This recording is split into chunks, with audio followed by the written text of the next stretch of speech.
Welcome everyone. Today's session, as discussed earlier, will be the scoring of adult sleep studies, scoring of the sleep and associated events. My name is Rafiq. I'm lead technologist working in Cleveland Clinics, Abu Dhabi. The objective of this talk is to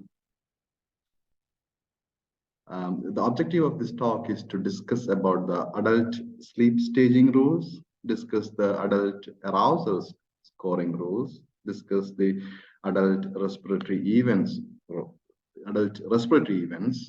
and the PLM scoring rules. So I think what we have discussed is that because of the complexity of the topic and the difficulty of understanding, we have decided to make it into 2 sessions. So we will have more time to concentrate, and so that you will have some basic understanding. So today we will be discussing basically the sleep staging rules and arousal scoring rules, and the next time we'll be concentrating on the respiratory events and the PLM scoring rules. So in the past we were like rushing, so that the understanding level was a little bit difficult.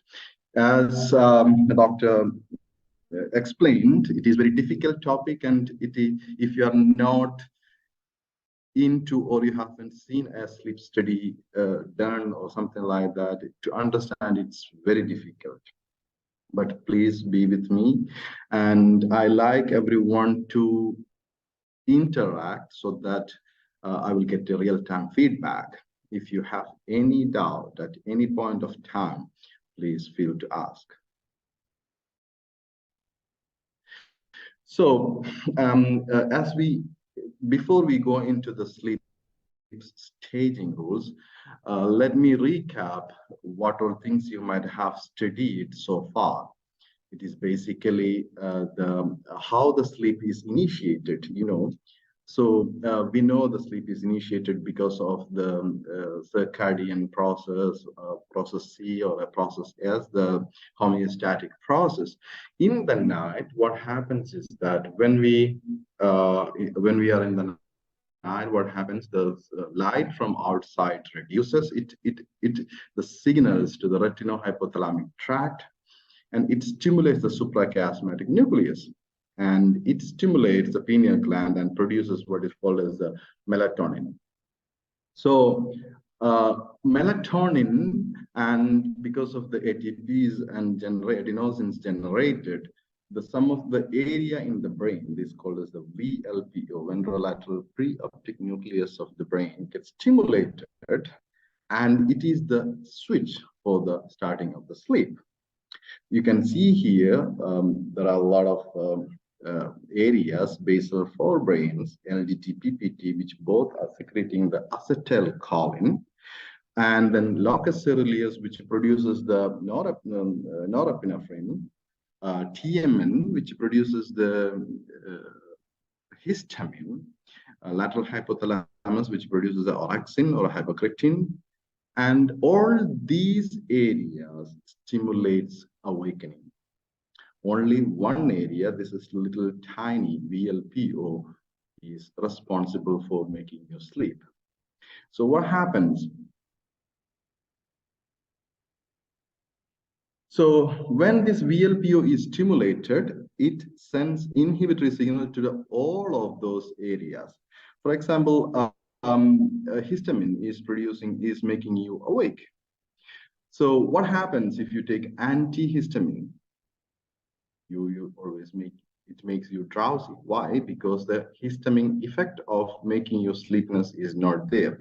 So during the wake time, during the morning time, what happens is that the retinohypothalamic tract detects the lights outside and sends signals to the pineal gland to stop producing the melatonin, and you are awake. So the TMN produces the histamines and sends signal to the cerebral cortex, and then lateral hypothalamus produces the orexin, which sends signals to the LDT, PPT, dorsal raphe nuclei. So all these nucleus produces all these hormones and keep you awake. So the take point here is that the damage to the nuclei of any of these nuclei will cause sleep-wake disturbances. So imagine if your VLPO is being affected, will there be a sleep? So that is the sleep initiating center. So what is polysomnography? Why it is called polysomnography? Because we record multiple channels, multiple parameters for recording of this sleep. So there are sleep parameters, which is the EEG, EOG, and EMG, which we connect to the head, eye, and chin muscles.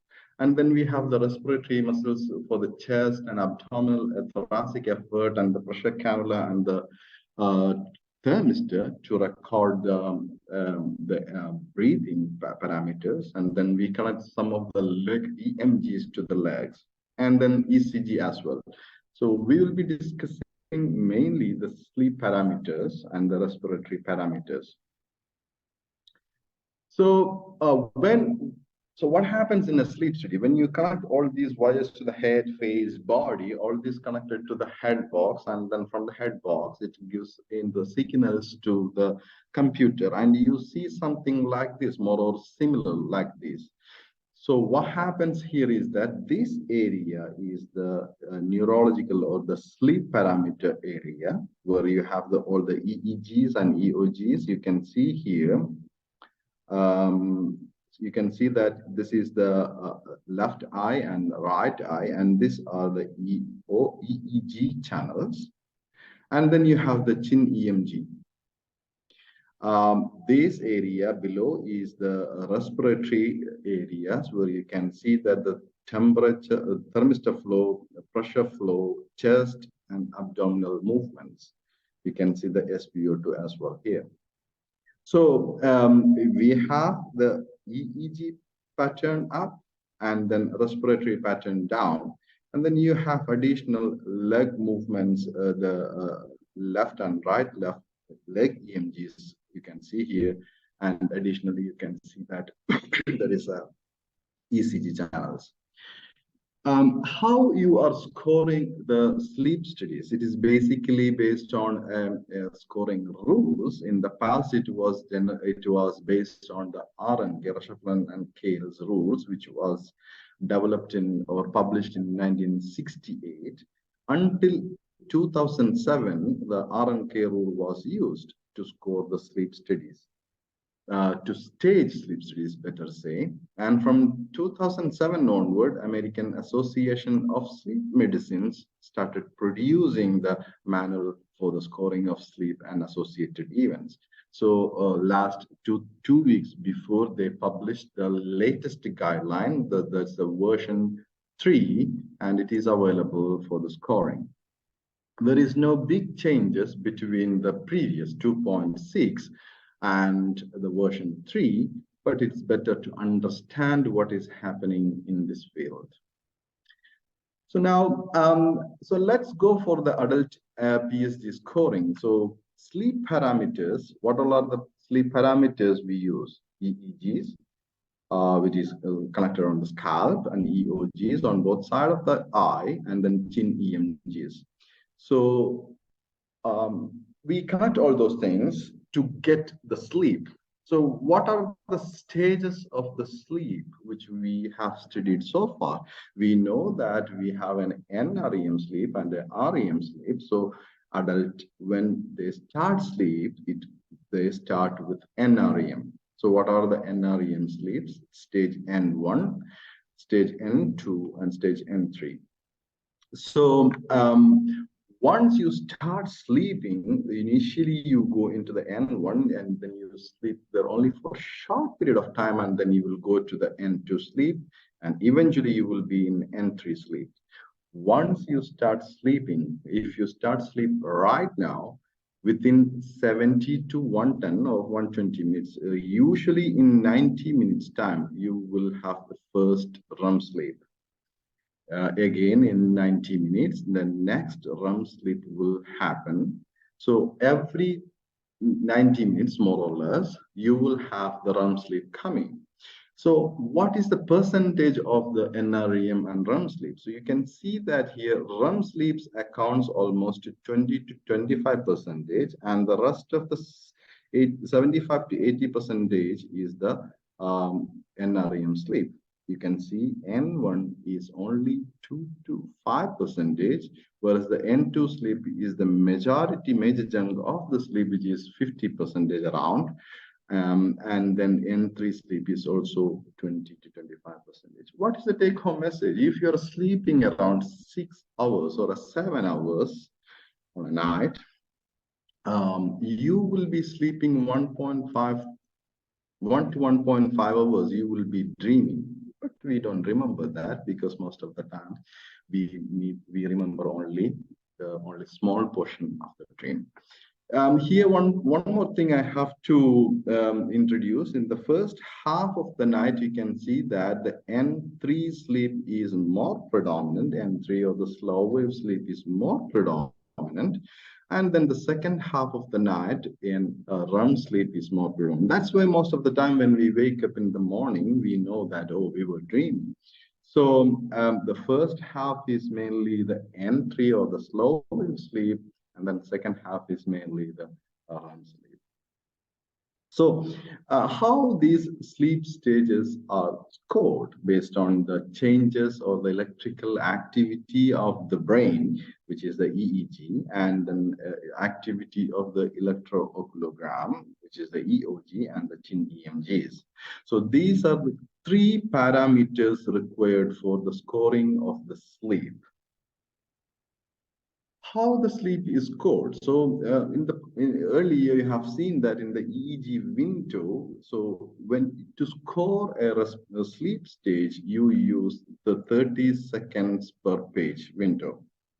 So here you can see that this window from here to here, the end is the 30-second window. So usually you score it in the 30-second window. But on the other hand, if you are scoring the respiratory events, you usually score within the 2 minutes or a 5 minutes window. You can see that this one from here to here is a 30-second, and then this is another 30-second, this another, and let's say another 30 seconds. So it is a 2 minutes window, but for the sleep scoring, it is usually done in 30-second window. It's called epoch. This is an example of an epoch. Here you can see that it is in the 30-second window. You can see the F3A2, F4A1, C3A2, C4A1, and this EEG channels, and then LEOG and REOG. In the previous example, you can see that the LOC and ROC is in the top, and here it is in the down. So does it matter? It doesn't matter. So wherever you keep the channels based on your comfort, it is called montage. So you can arrange the channels wherever you like, but all these channels should be there to score and to sleep staging. You can see that in the middle, it is written as the 15-second. This is the midline. So this is otherwise called as the first half of the epoch, and this is the second half of the epoch. All these are important when we start scoring the sleep stages. That's why we are building up all these the basics. Now, how the EEG's waves are classified. The sleep staging is based on basically on the EEG waveforms. EEG frequencies and definitions includes, I'm sure that you have been exposed to the waves of the EEG. So there are 4 important EEG waveforms for the scoring of the sleep stages. And first one is the alpha wave. It is in the 8 to 13 hertz. So what is the frequency? Frequency is number of times which is happening in a second. So 8 to 13 hertz means in 1 second, you will have minimum 8 or maximum up to 13 fluctuations or the waves. So you can see 1, 2, 3, 4, 5, 6, 7, and 8. So if it is a 1 second, we call it as an 8 hertz wave. And if you see that, that is an alpha range. And the beta range, it is more than 13 hertz. It is usually seen in the wake, eyes open stage. So now we have seen that the 13 hertz, it is the beta wave, which is usually seen in the wake and awake or eyes open stage. And then the next one is the alpha, which is 8 to 13 hertz, which is usually happening when the eyes are closed and awake. Okay, then comes the theta, which is happening from something like 4 to 8 hertz or 4 to 7.99 hertz. So this is the 1 second window. If you're talking about the theta, you will be seeing 1, 2, 3, and 4 hertz. So this is a theta range. And in the delta range, it is 0 to 3.99, but the slow wave frequency for the sleep is 0.5 to 2 hertz. So again, if you're talking about the 1 second, you will have maximum of 2 hertz or a maximum, or you may have like this 0.5 hertz. I hope you understood the frequency of the EEGs. Now there is something, so that is the EEG part. Then we have something called as the EOG part. So why you are keeping the electrodes on the right ear and the left, right eye and left eye to detect the movement of the eyes. It helps and assists in the sleep staging. So we have the two channels, E1 and E2, right and left eye. And you can see that this is the eye movements when you slowly rolling eye movements. So this is called slow rolling eye movements. On the other hand, here you can see that the movements are very fast. This is called rapid eye movements, very fast. Okay.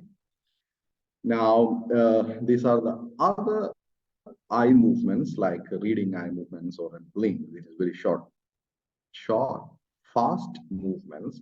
This is the blinks. So the scoring again is according to the ASM standard. Sleep is scored, evaluated based on the 30-second block called as epoch. Respiratory events are scored in 2 minutes or in 5 minutes. Epoch of 30 seconds is in each stage is assigned. For example, so now you see a 30-second window, you call it as a sleep wake or a sleep 1 or 2 or 3 or a REM. So you have to name one stage for each epoch. So there is no, it is just like going in an elevator. So you will be either in the ground floor or in the first floor. There is no stopping in between. So there is no gray areas. You have to say one sleep stage. So as again, there are the stages. The sleep wake is there. The stage W, stage N1, N2, N3, and REM. This is once again the recapping of the EEG or brain waves. So if you want to take home a single slide home today is this one. So here you can see that this is the relaxed wakefulness stage where you can see that the waves are very fast. This is called as the alpha wave. So for example, now you have your eyes are open, so you are seeing a lot of information through the eyes and you're hearing, so there is a lot of information coming to your ears and skin, tactile, everywhere. So all this information needs to be processed in the brain, so all the waves will be very fast. When you close your eyes, the bigger amount of information going to the brain is blocked and your occipital area of the brain start generating the posterior dominant rhythm, otherwise called as the alpha waves. So this is called alpha wave. What is the frequency of the alpha wave which we discussed earlier? Anyone?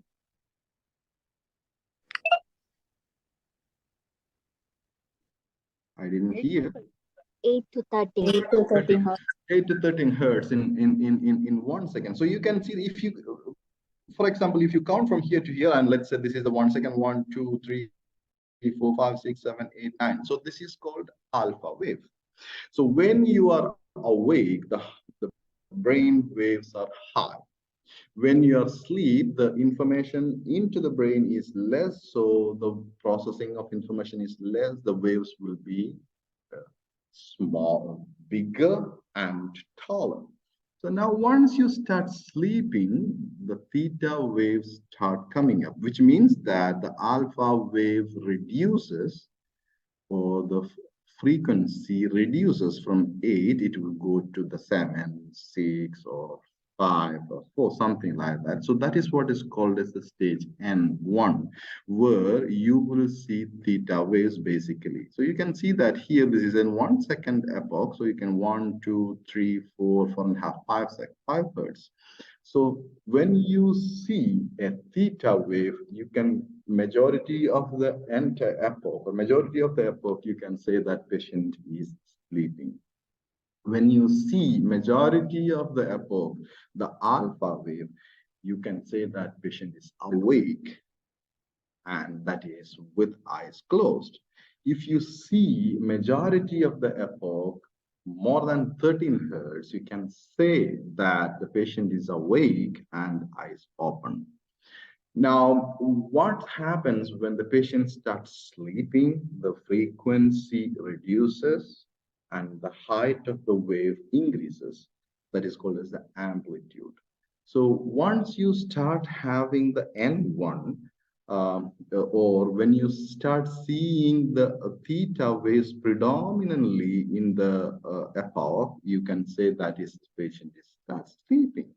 Then there is something called as, you might have heard of something called as a sleep spindle and or a K complex. When you see these two hallmarks, from there onward, you can say this patient is in N2. All right. So you have the background EEG is theta waves, and in between you start seeing the sleep spindles and K complex and or K complex. You can say that the patient is in N2. Now, what happens is that as you go into the deep sleep, the information going into the brain is less, so the process is less. So what happens is that the frequency of the wave become even lesser. That means a wider wave comes and taller wave comes. So that is what is otherwise called as the delta wave. When you see tall and wide waves, that is what is delta wave. So you can say, in this example, you can say that it is, if it is a 1 second, 1 second window, you can see that this is the 2 hertz, right? And what happens when you go into the REM sleep, it is otherwise called as the paradoxical sleep. It is just like in one or a wake stage where you will see a short, small, low voltage mixed frequency waves. So you can see something similar like this. So now you got it. So this is the very basic of the sleep staging rules. One is that you have to find out the alpha waves, you have to find out the theta waves, and once you find sleep spindles and K complex, you are in N2, and if you are the having delta waves majority, and you'll be N3 sleep. So in short, what happens is that the beta wave is the wake stage and eyes open. Alpha wave is the wake stage, eyes closed.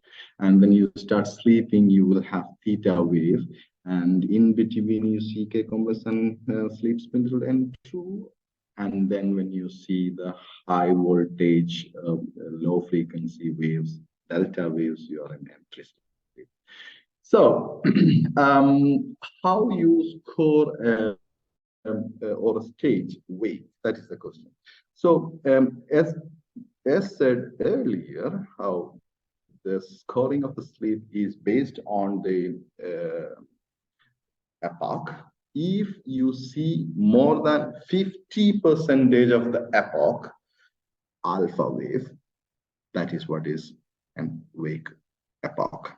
So here you can see that the posterior dominant rhythm is otherwise called as the alpha wave. Now in the version 3, they promote using the posterior dominant rhythm rather than the alpha wave. Score epoch W when more than 50% of the epoch contain either A or both. So one is the A means posterior dominant rhythm.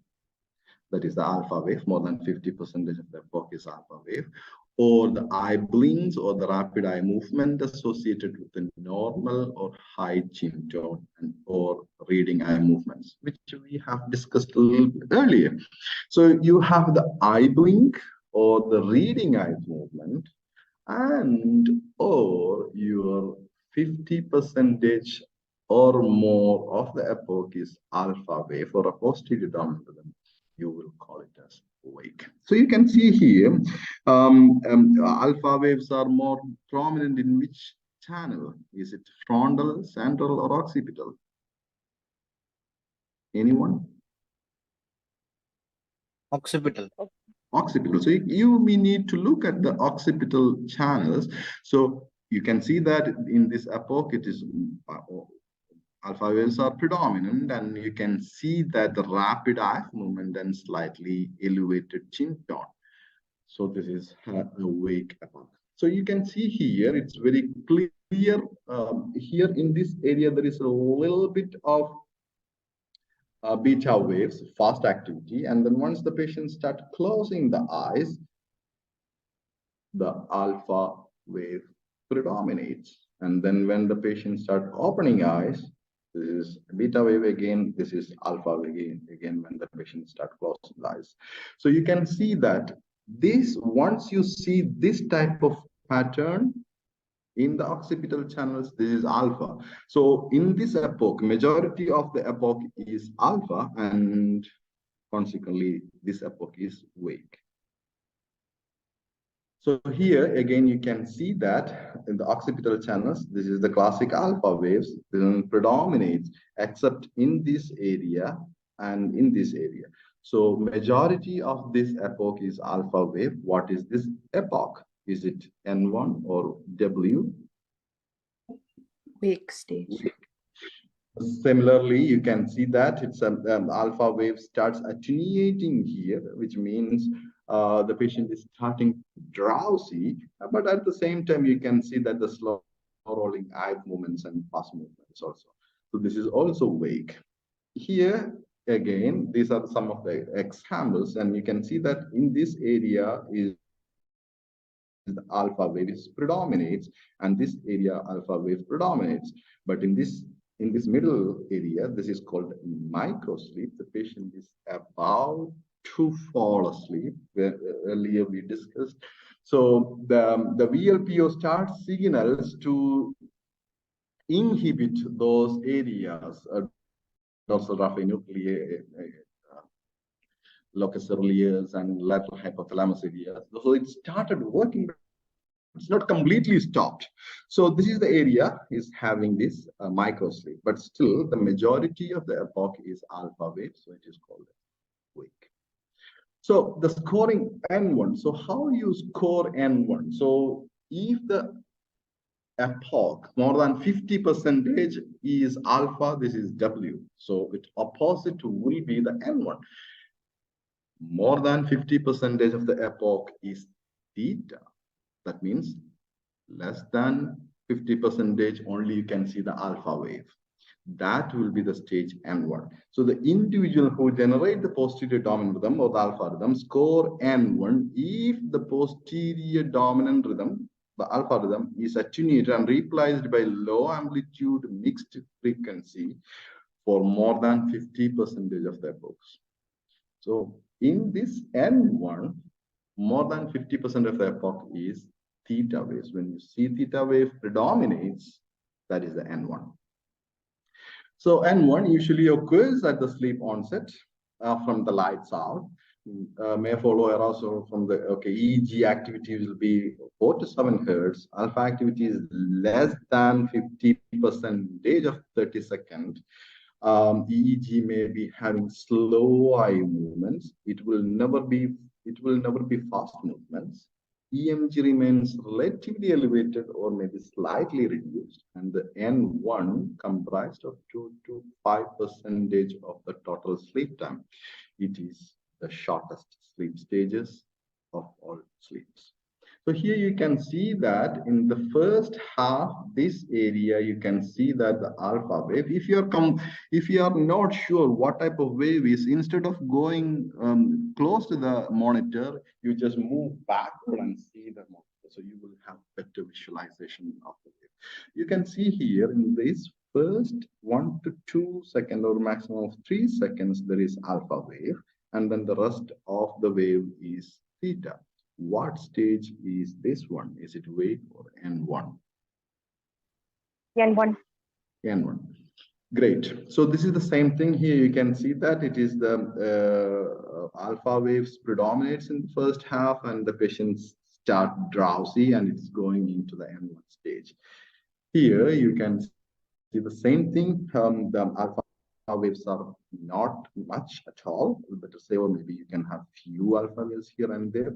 And there is something called as in the central channels, which is called as the vertex waves. It's classic sign of N1 or in the first half of the N2. So this small positive upward deflection or a negative deflection. So this is called as the vertex wave. It is less than 0.5 seconds. And you can see that the eye movements are slow rolling. Here, the same thing, you can see the EEG is basically theta range. And the same thing here, theta range, there is no alpha wave, so it is called as N1. So what happens is that this is the sleep stage of N1. In between, once you start see a K complex here or a sleep spindle in between, from there onward, you start calling it as N2 sleep. So what is how you score N2 sleep?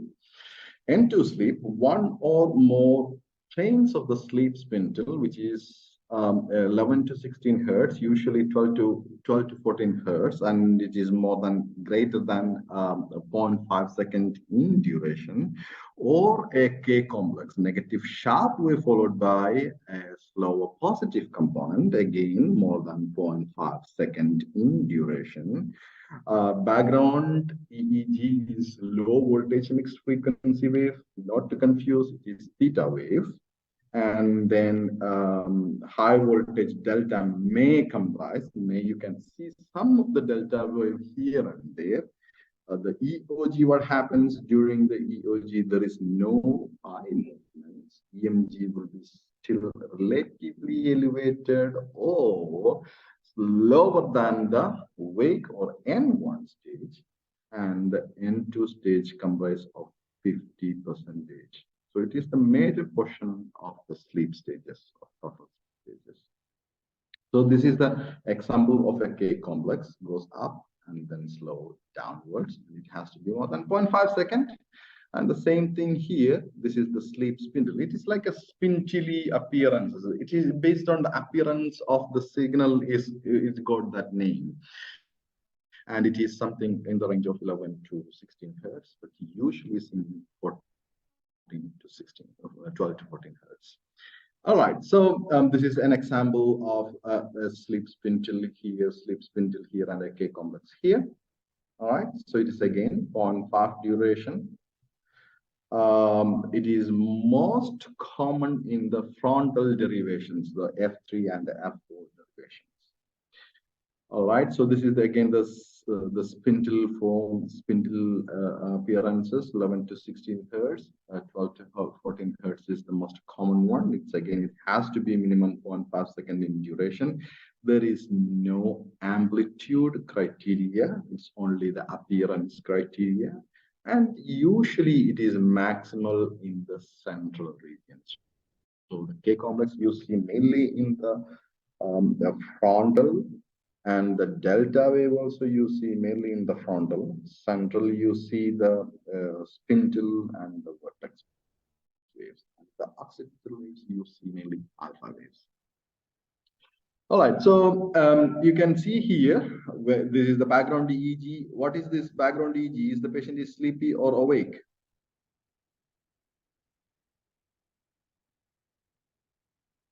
Alpha or theta, background EEG? No one? Anyone? Theta, sir. Theta. So that the patient is sleeping. So now you want to say N1. Yes, you can say N1, but due to the presence of the sleep spindle, you will call it as N2. All right. So this is the same thing happening here. The background EEG is sleeping, and then you can see the K complex. You can say it is an N2. The same thing happening here. You can see sleep spindle, K complex, you will say it is N2. The same, this is another example, sleep spindles and a K complex, it is again N2. So if you are not seeing these two, imagine that these two are not there and the rest area is same like this. You will call it as N1 because there is no sleep spindle or a K complex. You got it? All right, so what is the criteria? I mean, even though this is that I'm making it so simple, it is not that simple always. So begin scoring the N2 stage in the absence of the criteria for N3, which we'll be discussing down the road, if either or both of the following occur during the first half of the epoch or the last half of the previous epoch. So now remember at the beginning I told you this is the midline, this is the first half, and this is the second half. This comes into play for this N2 sleep. So so now this is the first, this is an epoch, and this epoch is complete. You can see that is a background EEG is theta wave and the patient is sleeping. If the K complex happens in the first half of K complex or sleep spindle happen in the first half of the epoch, this epoch will be N2. All right. So this is the first half of this epoch. Or imagine in this epoch, there is in this first half, there is no K complex or a sleep spindle. And I know I'm making you confused, but please be with me. The first half, the patient is sleeping, but there is no K complex. But there is, you start seeing a K complex at the end of the epoch or a sleep spindle at the end of the epoch. So this epoch will be N1, and the next epoch will be called as N2. Is that clear? So you have to see the signs of the N2 in the first half of the epoch or the last half of the previous epoch. One or more K complex, one or more sleep spindles. Do you have to see both? No, you need to see only one, either K complex or either or both of the following, right? So you can see that in the K complex is in the first half, so it will be N2. And you can see there's a small vortex waves here. You can see vortex wave in the N1 and the first part of the N2 sleep.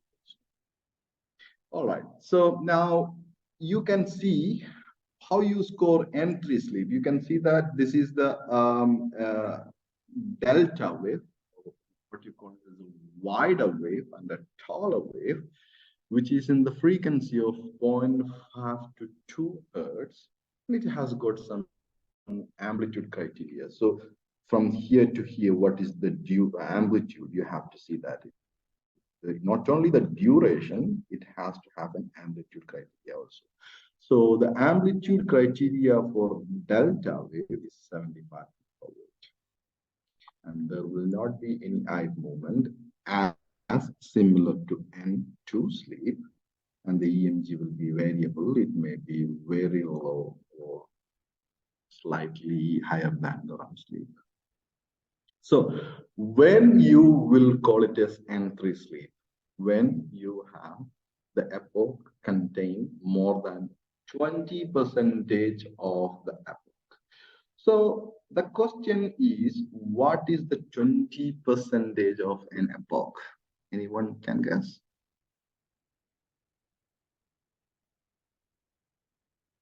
So what is the duration of an epoch?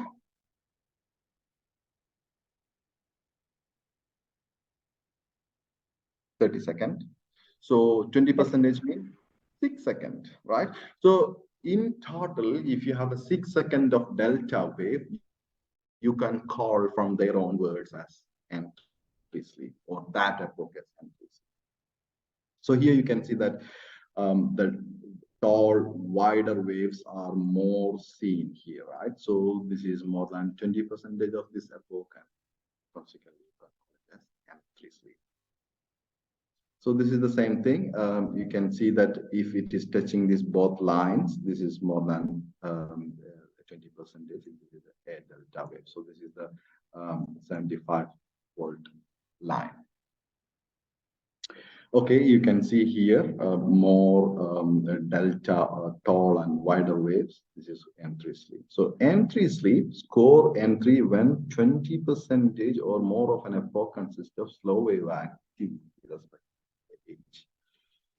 So lastly, we are going into the REM stage. So REM stage is again, it is called as a paradoxical sleep. So we have seen that as you go deep into the sleep, the frequency, the hertz reduces and the amplitude increases. But when you are in a REM sleep, it goes similar to that of a wake or an N1 pattern. So the characteristic, why you see, I saw a dream. We usually say that I saw a dream. To see, you have to move your eyes. So that's why you are using the eye channels. You will be looking up, down, and it is like this. So you will be having the fast movement of the eyes. I saw a dream. There will be characteristic eye movement, the rapid eye movement, and then the chin EMG will be the lowest. So it is a protection from the god that you may be dreaming something like a dog is running behind you, but you cannot move because all muscles are paralyzed, right? Except the eye muscles and the diaphragm and the sexual organ muscles, all other muscles are paralyzed, right? So the chin EMG will be at the lowest, and it can be of up to 20 to 25%. So you can see here, the chin EMG starts dropping, and then eyes will start having the movements, rapid eye movement. So you can see here in the eye movement channels, in the eye channels, you can see that it's a rapid eye movement, and then EEG will be low voltage mixed frequency. And this frontal waves may be representative, which is very close to the eye. So this may be transferring that eye movement frontal channels. And you can see that occidentals is having low voltage mixed frequency wave as well. So here, see the chin EMG was a little high.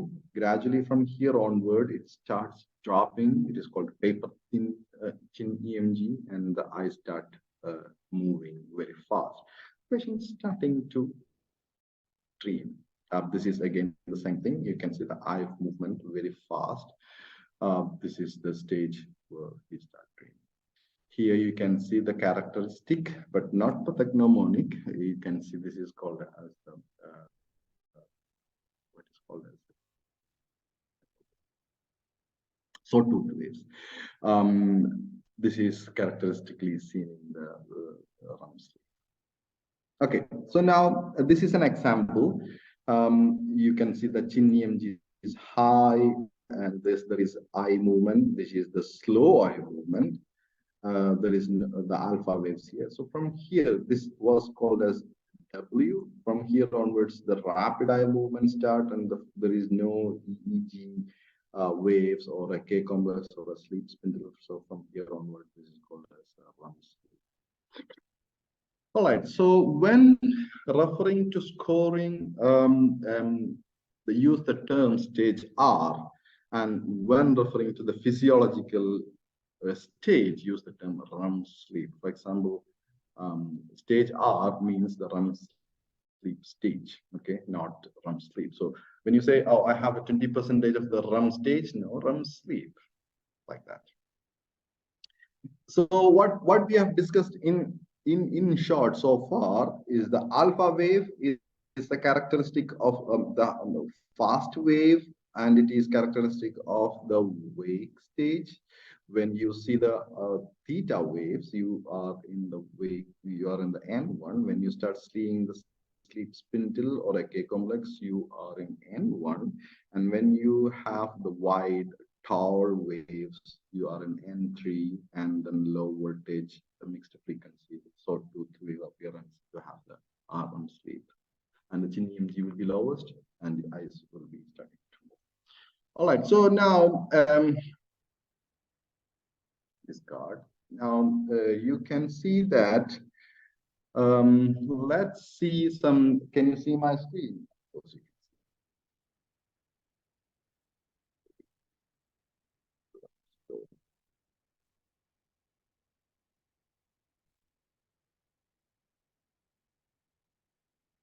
Okay, so now home, this is a study. You can see that when you connect all those wires, everything is connected to the head box, right? And then you do the physiological calibrations like look up, down, left, right, and all those stuff.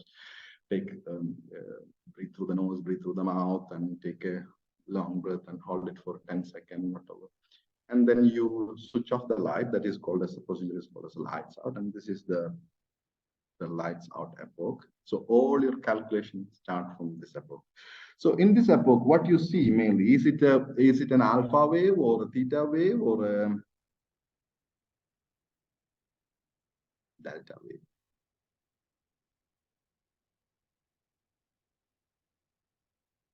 Anyone?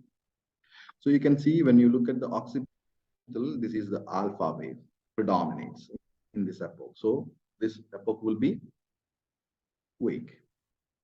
So what you do when scoring, you give and assign a stage. For example, you will say this is wake. You call it as W. And then you will, so you can say this is wake. Let's see.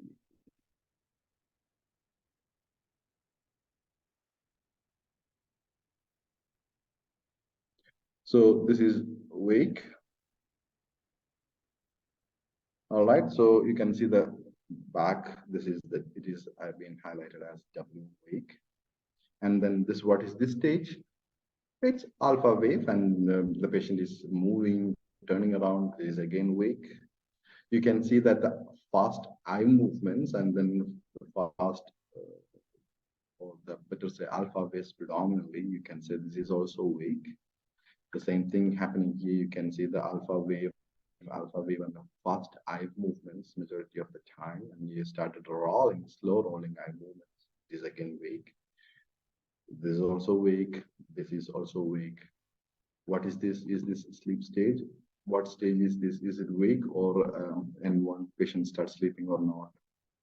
Majority of the epoch is alpha, beta, and all type of movements. Can see wake.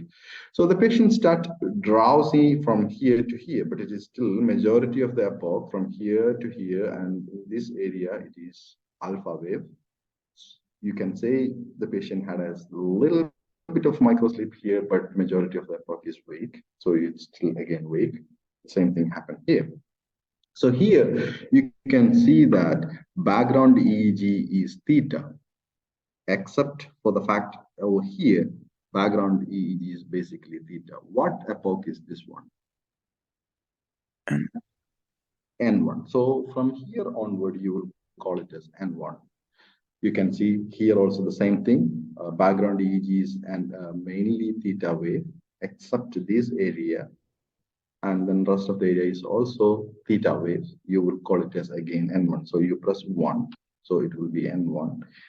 What epoch is this one?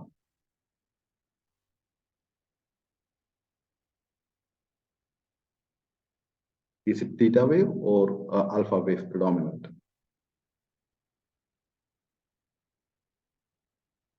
Anybody? Anybody? This also N1, right? Same thing happens here. So when you go forward, you can see that there is a K complex here. In this one, there is background EEG is theta wave N1. You cannot see any sleep spindle or a K complex here. So this will be called as N1, and the next epoch, you can see a K complex starting. So what epoch is this one? When you see K complex or a sleep spindle in the first half of the epoch. N2, sir. N2. N2. So you will call it from here onwards N2. So you press 2, that will be N2. So what happens next epoch? Do you have to see N2 all the time? Do you have to see K complex in all the epoch to call it as N2?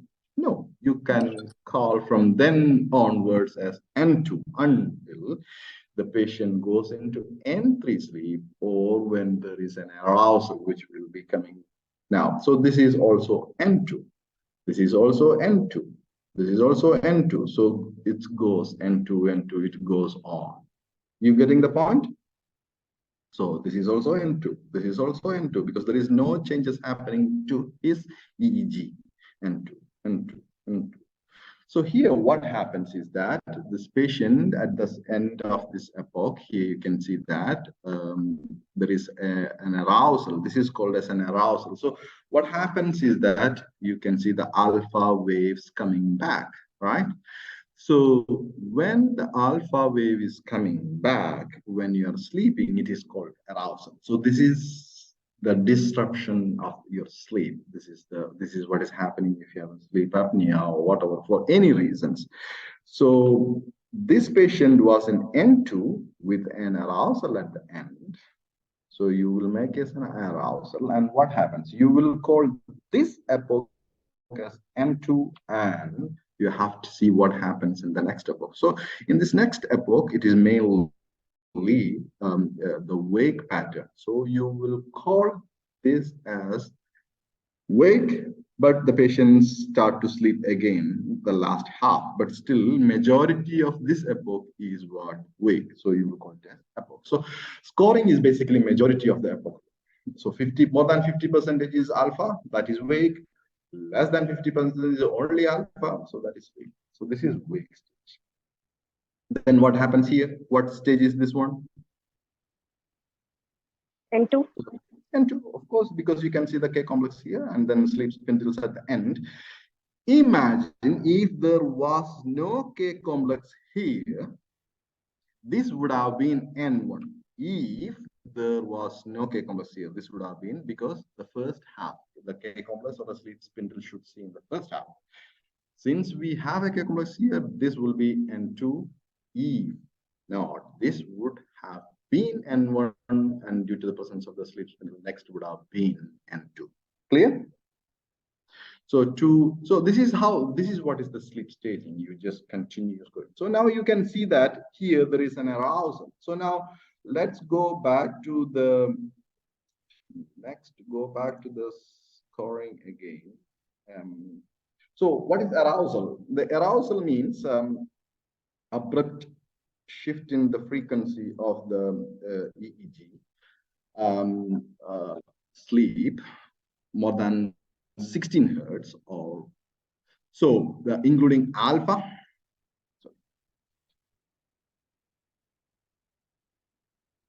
Okay, so alpha, theta, and all the frequencies greater than 16 hertz, but not spindles, for at least 3 seconds with at least 10 seconds of sleep stage. So if you have a 10 second of the sleep and there is a frequency of fast frequencies coming to your sleep epochs, you can call it as an arousal. There are different rules. So for scoring the arousals, the subject must be asleep, defined as more than 10 seconds of continuous sleep. And so you can see here the patient is in N1. You can see there is an abrupt shift in the frequency of EEG here. This is called as an arousal. right? It is more than 3 seconds. So this one small area is a 3 seconds. So if you use, 1, 2, 3, 4, 5, 6, 7, 8, 9, and 10. 10, 3 seconds epochs. That is 30-second epoch, right? So it should be 3 seconds or more to call it as arousal. If you have only 1 second, you will not call it as an arousal. Or if you have 2 seconds of alpha wave, you will not call it as arousal. You need to have 3 seconds or more to call it as an arousal. So you can see that it is more than 3 seconds. It's almost 5 seconds. So you will call it as an arousal. But what is this epoch? Is this epoch sleep or awake? So only this 5 second is arousal. Rest of the 25 second is sleep. So this epoch is N1. Minimum of 10 seconds is required to score a second arousal. So you can see that this is an arousal and this is an arousal. But between, is there 10 seconds of sleep? No, it is only like 6 or 7 seconds of sleep. So it will not be, you can score this as an arousal, but this will not be an arousal. To score a second arousal, you need to have 10 seconds of sleep in between. All right, so to score arousals in REM sleep, you need to have, so what is the characteristic feature of the REM sleep? The chin EMG will be the lowest, eyes will be moving, and the EEG will be low voltage frequency. To score arousal in REM sleep, at least 1 second of concurrent increase in the submental EMG amplitude is good. So for example, this patient is in REM sleep, there is an EEG abrupt changes, and there is 1 second of current at the same time happening. So arousal cannot be scored based on the changes in the submental EMG amplitude alone. So you can see here there is a changes in the submental EMG, but there is no EEG frequency shift. So what is arousal? Arousal is the frequency shift in EEG, not in the EMG. But to score arousal in REM sleep, you need EMG changes, but changes in the EMG alone will not qualify the scoring of arousal. So what we have discussed so far is basically the arousal, the scoring of EEG. Now let's go forward to see what is happening. This patient is having a REM sleep or not. So you will say 2, 2, 2, 2, 2, 2, 1, 2, 2, 2, like that. This is what is happening to the scoring, manual scoring. Okay. So this patient is again having, okay, let's go forward. See, now what is happening here? So here you can see that this patient is having an arousal here, and then see from here onward, you can see the eyes start moving, and the chin EMG is at the lowest. So this epoch onward is called as REM sleep. So you will call it, and then next epoch is also a REM. This is also REM. REM. Again, you can see the eye movement. Still, there is an eye movement. So what happens here? There is an arousal, and then there is a chin EMG also associated elevated. So you can call it as an arousal. And then you will downgrade because of the slow eye rolling movement. There are a lot of other rules to continuation of the REM sleep, so things like that. So once you get used to it, we will be calling, we will be having. So we have the basic scoring rules and advanced scoring rules. So what we discuss is only a basic things. So this will be REM sleep, REM sleep, REM sleep. So you can see REM sleep continuously, and this is also REM sleep. You can see there is an arousal here. So I hope you have understood at least something of how is the sleep stages is being scored and arousal is being scored. Do you have any questions?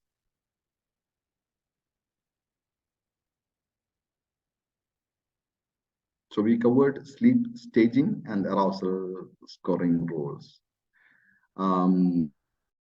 I urge everyone to read the sleep scoring manual. I think you will be given with that, or you might be able to find it online. So 2.4 is readily available in some of the sites. Or if you need a 2.5, I have that. I can share it with you. I don't have the 3 yet. It is only available as a subscription. I do have access to that, but I don't cannot share it with you. Any questions?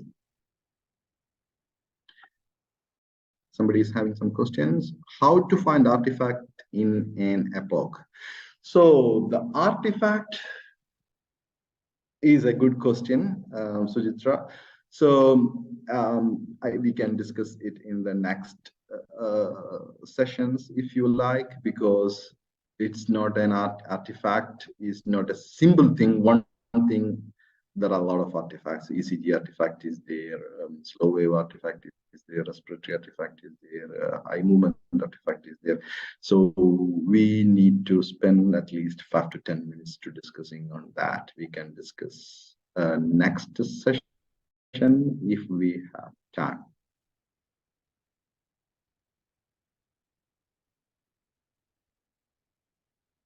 Anyone else? Any questions? I know you don't have understood anything, so at least because it's a boring topic, to be frank. And scoring needs time and effort, and you need to play with it. If you like, I can show you another.